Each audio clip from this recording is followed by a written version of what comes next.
Welcome back to the morning show here on Arise News. Various alarms have been raised over the alleged militarization of the 2019 general election.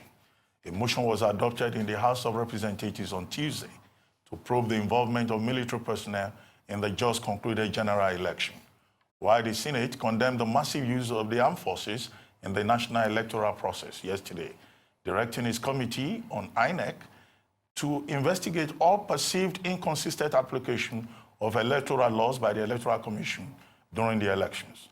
Local and foreign observers have also condemned the roles played by the military in their reports, saying it falls short of standard international best practices. Joining us now to speak on elections and security is security expert Dennis Amachree. Good morning. Morning. Yes. Good to have you on the morning show. Oh, yes. Good morning. Yes. You listened to my introduction. Yes. International observers, lawmakers, ordinary citizens, the media, everybody is up in protest against the role that the military played in the current elections, because the elections are still ongoing, apparently. But the military spokesman said that, well, they were discharging a constitutional responsibility under Section 217 of the Constitution. Yes. What's your take? Do you think soldiers should still be involved in the elections? They misunderstood either that section by interpreting it properly, or there is this preconceived or made-up idea before they went into the election. Because we've not seen this level of militarization before. The Electoral Act itself is very, very clear. And the Interagency consultative committee on election security that sat down to draw up a security plan for the election has stated it very, very clearly that during the election there is going to be 3 concentric circles, where the inner circle will be manned by unarmed policemen or other security agencies. Then you have an outer ring of quick response policemen, and then, of course, the third ring, which is made up of the military itself. That is one. The supportive role of the military itself does not end there. The other supportive role is to help in delivering electoral materials, because this is a very vast country. And when you want to go to, like, I know in places in Bayelsa, where from Yenegua to some places like Akasa, it will take you 7 hours on water. The Air Force could be involved, because when we say the military, it's not necessarily only the Army, you know, and the Air Force could help in with their helicopters to airlift some of these electoral materials, so that all the election will start at the same time. Or even in the north, where you have some local governments that are far-flung, you know, and they could help in doing all this. But what happened in this case was that we found the military breaking the 3 concentric circles and then finding themselves right in the middle of that circle, which is not part of the directive that was given to them.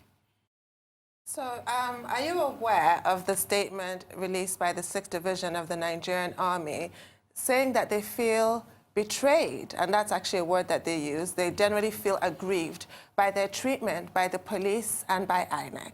You're aware of some of the instances that they cited, that their contributions to the fact-finding committee was ignored, their attempts to hold press conferences to deal with their injured captain and corporal who were in hospital with life-threatening injuries were aborted by the police. So they're feeling aggrieved. What is your take on that? That alone tells you that they are not acting in concert. Because like this particular interagency commission is supposed to have is created to create a synergy between the security agencies, where they all have a common security plan for the election, and everybody knows their roles to play, you know. And when it comes to the situation in Port Harcourt, where even there is a confrontation between the army and the police, that tells you that either the military has infringed on the police responsibilities and the police is resisting it, and then nobody knows who is the leader of either giving instructions of what happens on ground. So it's all good and fine where we have either the military high command in Abuja giving out the instruction, telling them to do what they are supposed to do, but the foot soldiers right on the ground there are doing something else. And I think this should be corrected. I think it's a problem of supervision. Well, you know, in Sokoto, the new GOC, Yes. who is there, has given a directive that no soldier, nobody should be seen in military uniform during the supplementary polls on Saturday. Yeah. But you say that, yes, the role of the military is essential. Yes. And I agree with you, because already the Nigerian Air Force is helping to move electoral materials in some of the states where there will be elections, make-up elections on Saturday. Yeah. Now, what do you make of that directive by that GOC? You see, one thing about military presence in civilian population is an anomaly, whereby even in peacetime, when soldiers are moving around, they remove their uniforms and then move around. It is also there where if a soldier wants to exercise his right as a citizen to vote, you know, because they have the right to vote, he has to remove his uniform and go to the polling booth and cast his vote and then leave. If he's on election duties, then he stays within the limits that has been prescribed for him.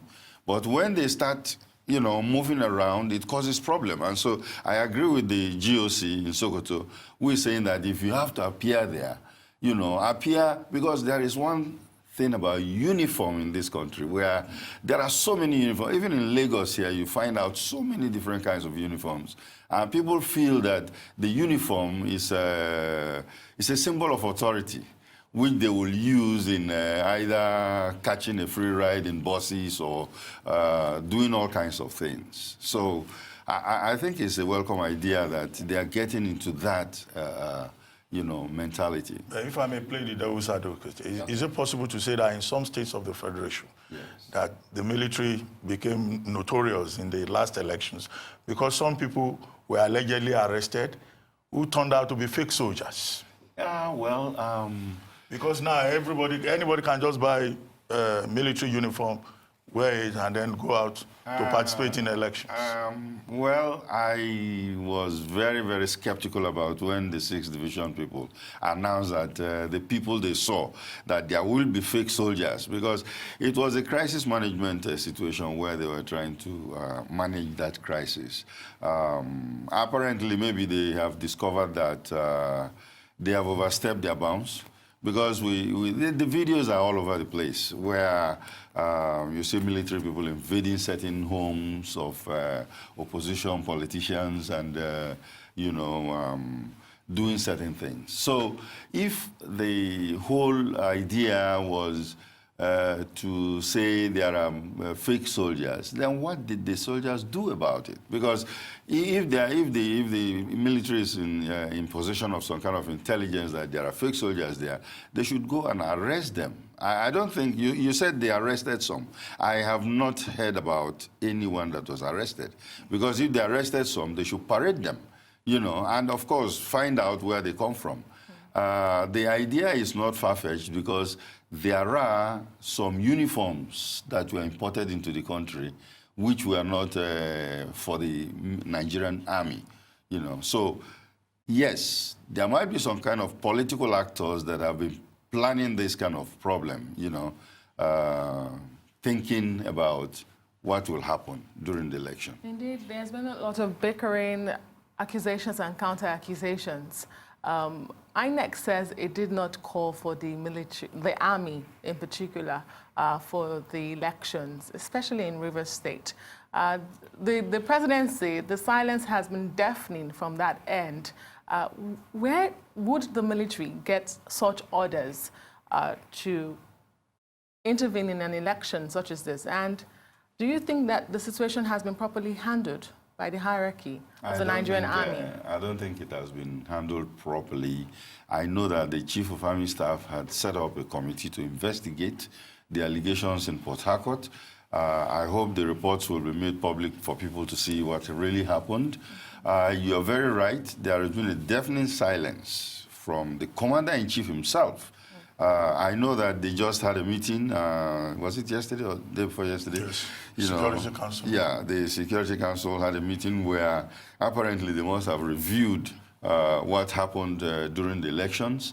And I think corrective measures should be taken, because when you look at this kind of involvement, it's very, very dangerous for our democracy.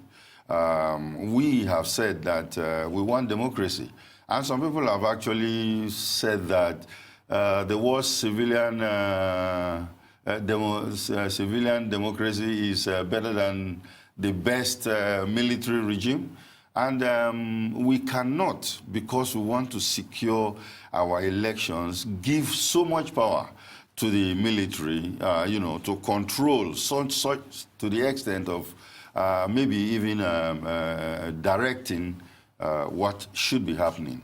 So I think they have to define the role. And Section 217 has said it, that they have a supportive role. Supportive is... Acts of Section 4. Yeah, supportive role, not active. And I think it was the Chief of Army Staff who said it too, that their role is just to secure and create a peaceful environment for election to take place. And that is it. It does not include going to collation centers. Collation center and then, clearing people who will go in and who will not go in. I think that's beyond. But remember the statement by the president prior to the elections when he gave the shoot on sight order. Is it possible that the military is deriving directions and power from that statement? I think that statement empowered some military people to think that he actually didn't say shoot on sight. He said should be dealt with. And in Nigeria, in Nigeria, when them their lives. But in any case, the relevant portion of Section 217, yes, makes it clear that in fact the military can only be deployed to support civil authorities on the orders of the president, who, in accordance with the Act of the National Assembly. Can we say the buck stops at the president's desk? He has a personal responsibility. Do you know the reason why they call him the Commander-in-Chief? The army does not move to anywhere without his knowledge. That's why he's the Commander-in-Chief. You cannot just deploy soldiers to go to a checkpoint, for instance, without his knowledge. So, and that's why we're saying that the silence has been deafening, because maybe he's keeping quiet because he's a contestant, So if he start to, but the best thing is to call them to order or give them a directive to know their limits, because yes, they are to support, but it ends with support, and support does not mean taking active role. Now, when they created the 3 concentric circles, they said that if the police is overwhelmed, that's when they call for this support. We've not seen a situation where they were so overwhelmed by armed thugs or militancy that that invited the military. Which brings me to the next point. Yes. There are people who have argued, including Femi Falana, who wrote an essay on this, about the militarization of elections, and others who have also said there are Supreme Court decisions saying that, look, the military has no role to play in elections. Yes. Right? Now, will you share the view that perhaps it's better for us to strengthen the police force? Because you have the police force, you have the civil defense. Yes.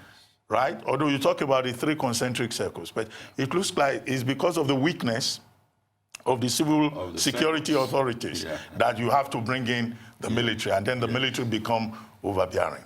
Yes, like I said, it is when the police is overwhelmed, and there was no situation of them being overwhelmed in this case. And you're very right. You see, we don't need the military to run or help our election process. The police itself should be strengthened. You know, we have always looked at this situation, besides election, where they've come into internal security. The Army's role is to protect the national integrity against, foreign external aggression. Yes, external aggression. But we've had situations where we've invited them in for internal security. And why is that so? It's because the police is very, very, very, very they are thinly spread, let me put it that way.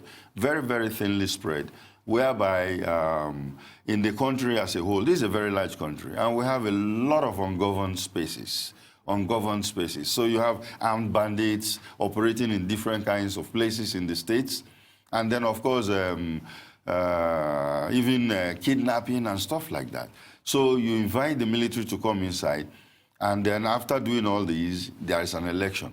And then, of course, they said, naturally, we have to bring the military in, because if we don't bring the military in, some militants are going to overwhelm the police. It's all because the police is not well equipped.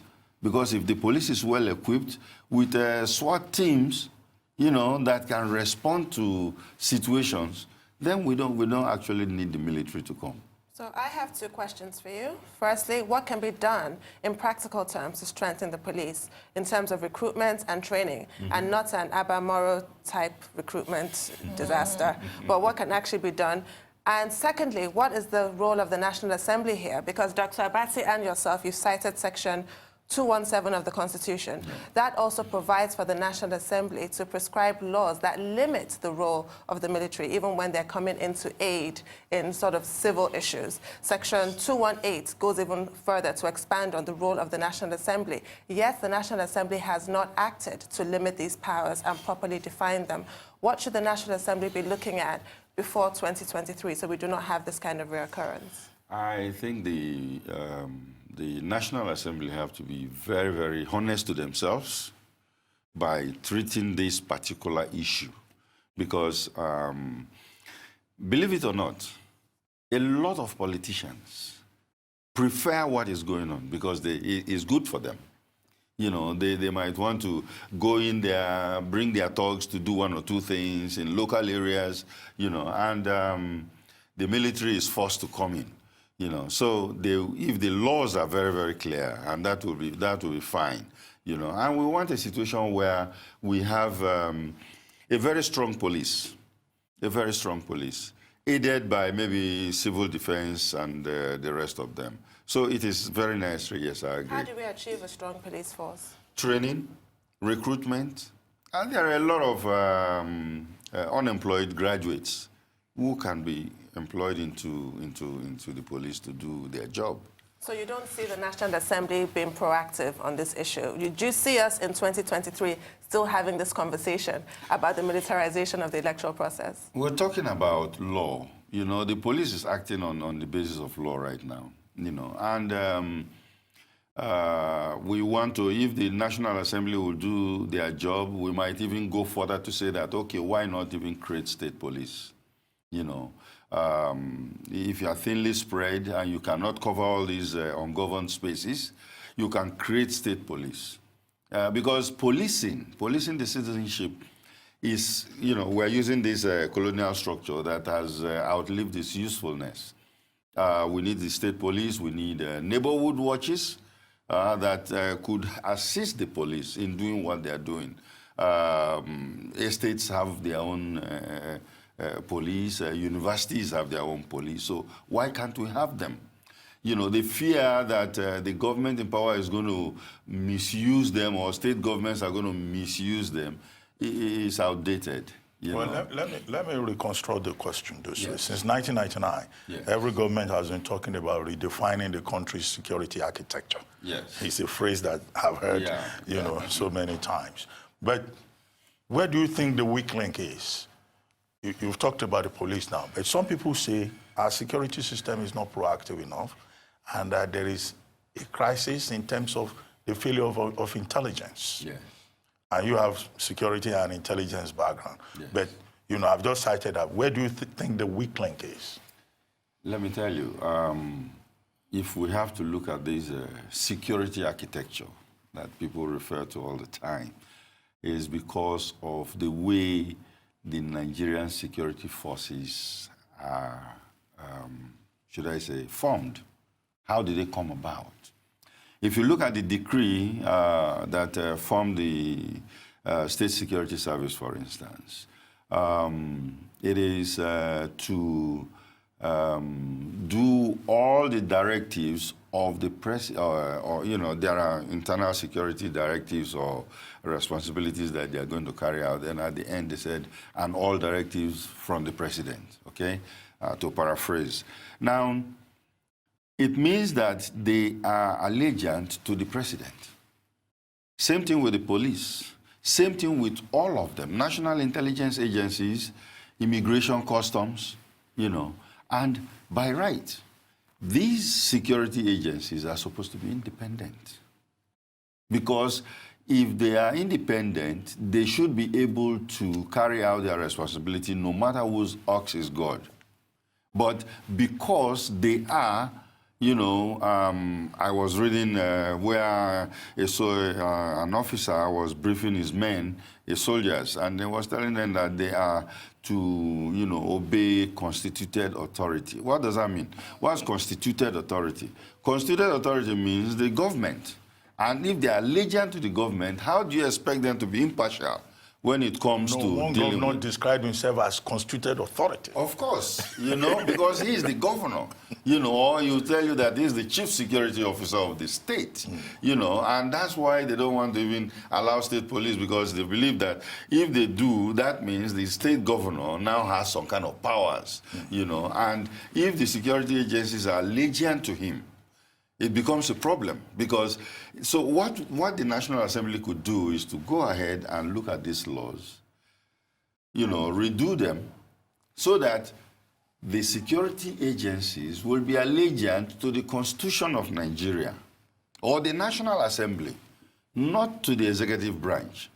Because it happened, like in the United States, it also happened where when Nixon was about to be the impeached. Watergate scandal. Exactly.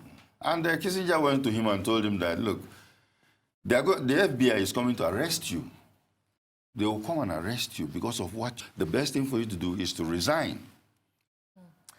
So this is it. Can that happen in Nigeria? No, because you cannot arrest your boss.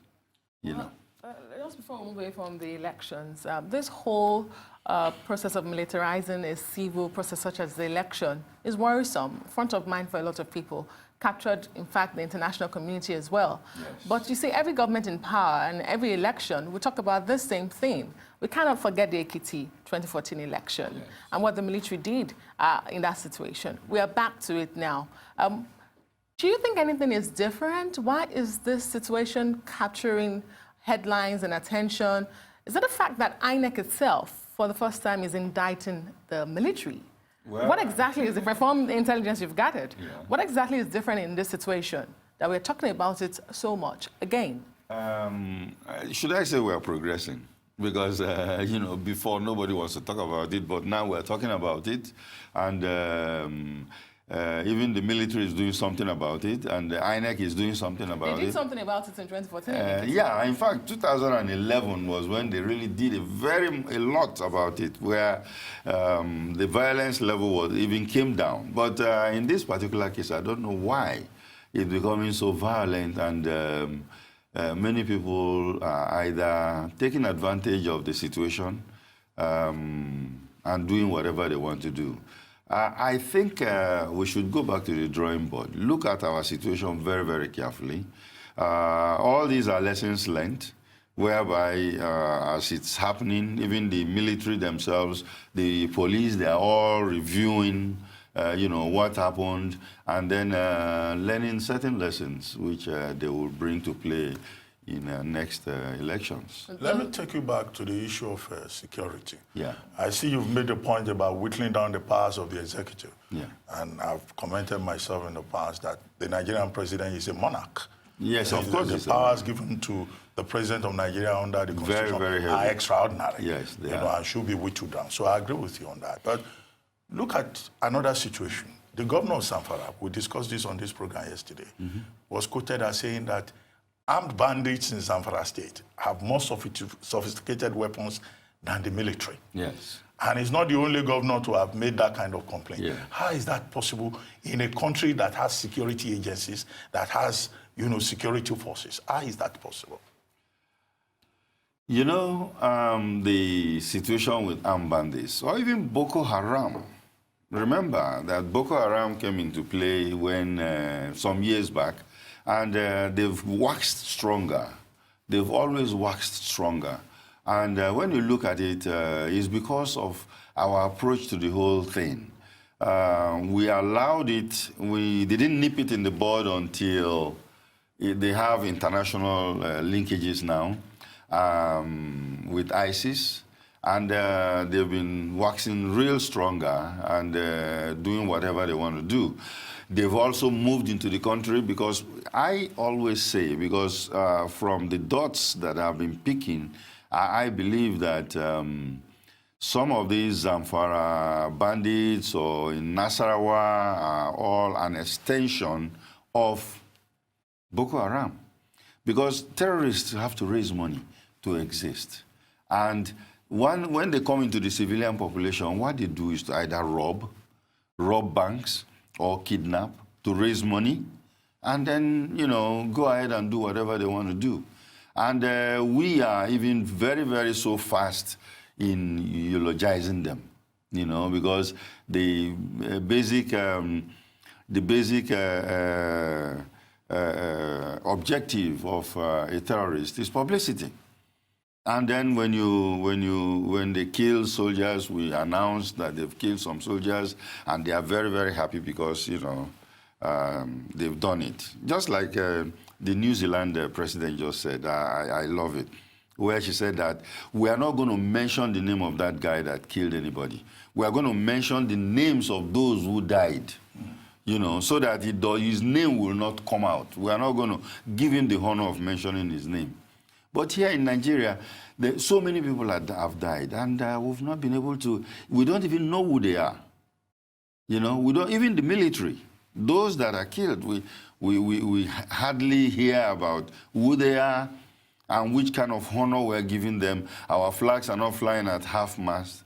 But we're talking about the Boko Haram people who have just killed 20 soldiers, So it's a situation where we have to rethink again and know the objectives of these groups, So the case in Zamfara, I believe, is an extension of the terrorist group. And yes, their weapons could be more sophisticated because they are getting foreign help. And we have to also get some more. We're expecting some more to come in. But these weapons in the hands of the bandits, they come through our borders. Oh, they do. We have agreement on the small arms and weapons proliferation and all that. So we don't really have a very strong border. I can tell you that one very clearly. It's not a national secret, because you go down to the north, go down to Jigawa State, go to Badagry here. You see people crossing the border just like that, and there are no problems. We have to strengthen our immigration and at least see that border is a big problem all over the world. With the world becoming a global village and people just moving anyhow, And when arms are moving, when Libya, Gaddafi fell, truckloads of military people and arms who were running away from the country were heading down south. We raised that alarm when it happened, coming down to the sub-Saharan Africa, and most of them ended up in Nigeria. You know, so these arms are there, and we've not been able to control them. In the south here, we have the ports where some arms were coming in, and we stopped some. But think of how many that have gone in. You know, so this is another thing that we have to think about. Our borders must be secured, and we have to give it. You see, it's not a situation of giving it a political, you know, yeah, you know, just do it. We just want to do it, make sure the borders are secured. If I could take you back to the elections now, you've talked about strengthening the police force.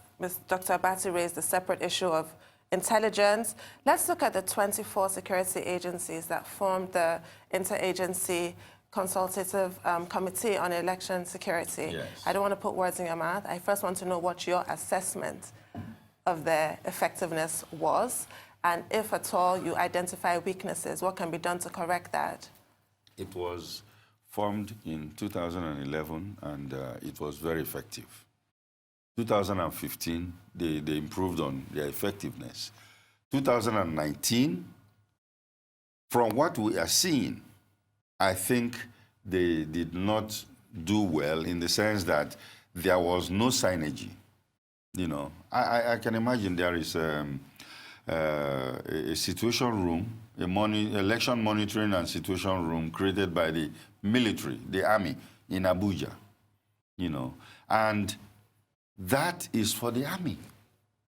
We expect that the Interagency Consultative Committee should have a situation room that is manned by all these agencies.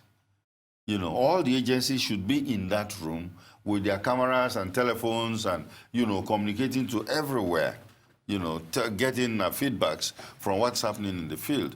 But when the army has its own, police has its own, and then, of course, the State Security Service will have their own. So who's responsible for the lapse? Because the coordinating function is supposed to be carried out by the IGP and the NSA. Yes. So who's responsible for that lapse? Well, if the IGP and the NSA are the coordinators, they could appoint a leader. Maybe that was not done, but they should have appointed a police leader, because the police is the primary agency responsible for this election. They would have appointed a police person, and then all other security agents will be there to support. Not anybody being belligerent to say that, oh no, I can't take orders from the police, you know. And I think that's part of what we saw, because you see, there are certain situations that happened, and the police was lost, and there was this confrontation that we're talking about. How much of a role do you think civil society can play in ensuring national security, particularly during elections? Mm-hmm. And I have at the back of my mind the role being played by the National Peace Committee, led by General Salami Abubakar and Bishop Matthew Kuka. Mm-hmm. In fact, I think yesterday or so they went to visit some states in the north where elections, make-up elections are going to be held. Do you think civil society can help to make any difference at all? Civil society can do a lot. In fact, you see, another thing is that we are looking at this security issue as a situation for security agencies alone. It's for everybody. Everybody, every Nigerian. Because there are certain situations that will arise that the people will say, no, we cannot allow you to do that, you know? And so everybody have a role to play in the security structure that is on ground there. And then, of course, the Peace Committee, they are doing very well by going around and placating the politicians who feel that it's do or die. Talk to them and say, no, look, there will be another election, you know, because the way we are looking at this thing, of course, you will know. And the basic objective there is that there's too much oil rent money that is out there, which is basically centralized, and everybody wants to get in there to take his own part of it. Well, let me ask you two questions. One on the elections. You talked about the inquest set up by the Nigerian Army, and you're hoping that they will make their findings public. But beyond that, what should the army be doing? Is it just court-martial, slap on the wrist and end it there? And then I'll take you to Kaduna State. The situation in Kaduna seems to be eluding all security agencies. What exactly is happening in Kaduna State? In Kaduna State, I think there is an issue of governance there, impartial governance, where somebody should come out and say, look, all of you people belong to me, and then, run it as a government, excuse me. So we are having a situation where some people feel outside the government, they are not well taken care of, and when things happen to them, the statements that are coming from government house are different from what, should placate them. So I think it's something that they want to look at strongly. And that is the problem with our kind of democracy, where winner takes all and then the losers. Because if you look at the numbers, just look at what happened in the United States. The difference, even the loser was, the popular vote was more than... Electoral college vote. Exactly. So those votes are still Nigerians. In Nigeria here, if you look at the difference, it's very close. A couple of millions. And then those are other Nigerians too. And we want a leadership that will say that you are all belonging to me. Now that the elections are over, the president is the president of all Nigerians, the governor is the governor of all people in that state, and run them. But winner takes all, and then the loser goes to cry or lick his wounds until another 4 years, or planning all kinds of things that will be used to counteract, what happens. It's not a very healthy situation for us. Well, there are laws saying that all forms of electoral offenses should be sanctioned, should be punished. Even the Electoral Act says an INEC official, either ad hoc or full-time staff, that does not follow procedures can be sanctioned. Yes. But yesterday we had a gentleman on this program, and he was saying that the problem is that people are hardly ever sanctioned for electoral offenses. Very true. Either the thugs or the politicians or the officials themselves. Yes. How can we address this? Yes, in fact, that goes back to the question you asked about, is it a slap on the wrist? During the last election, I have a niece that works with INEC, and she was shot dead by a soldier when she was going to deliver in River State to deliver the ballot boxes. Maybe he felt that when the president said that all those trying to snatch ballot boxes should be dealt with, maybe he thought that because she was having some ballot boxes, maybe she was snatching them. Maybe he does not understand. And then, of course, when he did that and they come to find out that, yes, this is an INEC staff, I expect some arrests. I expect that guy to be locked up and interrogated properly, because that is the procedure. You don't go and do that. Even police. If I remember when I was in the service, if you shoot any shot or civilian, you have to be arrested first of all. You'll be disarmed, and then you go through an inquest where they'll find out why you did it and why you lost a bullet, and account for those bullets that you lose. But now it's not like that. You find out security agents just shooting at random. It does not make any sense. So those people that have done illegal things should be sanctioned. We don't expect a shot to be fired during elections. They should be able to, with the intelligence that is available, we should be able to arrest those people even before they carry out their duties, their objective of disrupting. And some of the best successes that have been achieved without a shot being fired. But when we fire and kill Nigerians, and you have dead bodies or even soldiers being shot, I think it's something where we have to rethink again whether we value value human lives or the lives of Nigerians, because it does not matter. It does not matter at all. Just like the last president said, one single life is not worth his ambition. And I think we should think about that. We are losing so many people. You know, the count is so high in this particular election, and we don't know we don't even know what they are going to do with those people. You know, so it's necessary we bring certain stops into it. Please accept our deepest condolences on the passing of your niece. What a tragedy. Yes.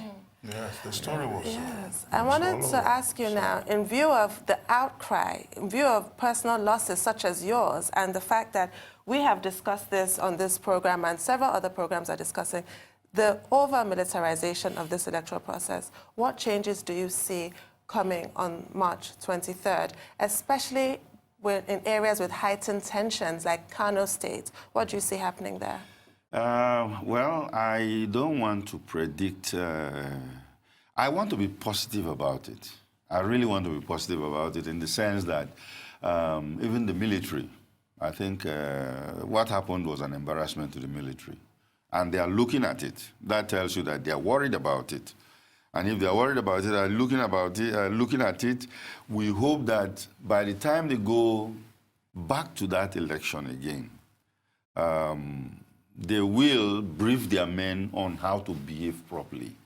You know, keep to their, to their area of responsibility, and then, of course, don't try to infringe where other issues will be raised. So I feel they will do it. But I'm very skeptical. The Nigerian politician is another problem where he will start from where he stopped, to cause all kinds of situations. It's arguable that they are the biggest problem. So how can they be curtailed? I think there need to be a serious political education in this country, a very serious one. Let people go to the marketplace and ask somebody, why are you voting for a particular candidate? Many people will not tell you. They don't know. Because is it because of his ideology, or is it because he gave them some rice and gari and peanuts in a nylon bag, or why are you voting for somebody? We should be able to teach Nigerians what it means to vote, what it means to have that power in your hand, because many people are selling their PVCs. Why are you selling your power for peanuts? Because if you sell it to a politician, he doesn't owe you anything again. He goes back into office and recoup what he has spent in giving to you, and that is it. Well, so, before we let you go, I need you to assist with some clarification. Okay. I read a report indicating that even the Economic and Financial Crimes Commission was involved in these elections. How? In what capacity? Because you've spoken only about 3 concentric circles. Okay. This is not the time. I don't expect EFCC to even do anything 3 weeks to the election or 3 weeks after the election, because it is a situation where, it's easy for people to read that they are being partisan. Don't go in there. If the person has been cleared to run, let them run. If you have details about them, you can go during the vetting period, show that this person is a corrupt person and should not run for public office. That way they could remove the person. That is their role. That's during the vetting period. But if you have this information and you did not act on it until 3 weeks to election, then you raid a politician's house to arrest him and say that, oh, he's corrupt, he's this. People will interpret it to mean that you are being partisan. And that is what they should walk away from, because, like I said, there is this tendency for people to satisfy or to tell their master that they are working, they are doing the job, and that calls for all these agencies to be independent. How about persons who were moving around with lorry loads of money on election day? Vote buying, ostensibly. Well, vote buying is a new threat that has come to place. And one thing is that a lot of money has been moving around, you know. And the EFCC will say, okay, why are you having lorry loads of cash, you know? But cash has been part of our electoral process where all the people that are moving, think about all the party agents that are going to, you know, observe all the polling units in the country. They are going to be transported down there. They are going to be given money to eat, stay in some kind of accommodation, you know, and do what they have to do. But, and this money should be paid earlier, not on election day. So you find out that monies are moving on election day, and they'll say, oh, yeah, they are either going to use it for vote buying, you know. So these are things that we have to put the gaps, the stops on, you know. And I don't know, they will come up with all kinds of tricks, because one thing that is unique about this country is that when you put up a law or a system, we look for ways to circumvent it. Well, thank you very much, Mr. Amachree. We've enjoyed this conversation. Thank you very much. We'll invite you again, most certainly, No for your insights. Thank you very much. Thank you.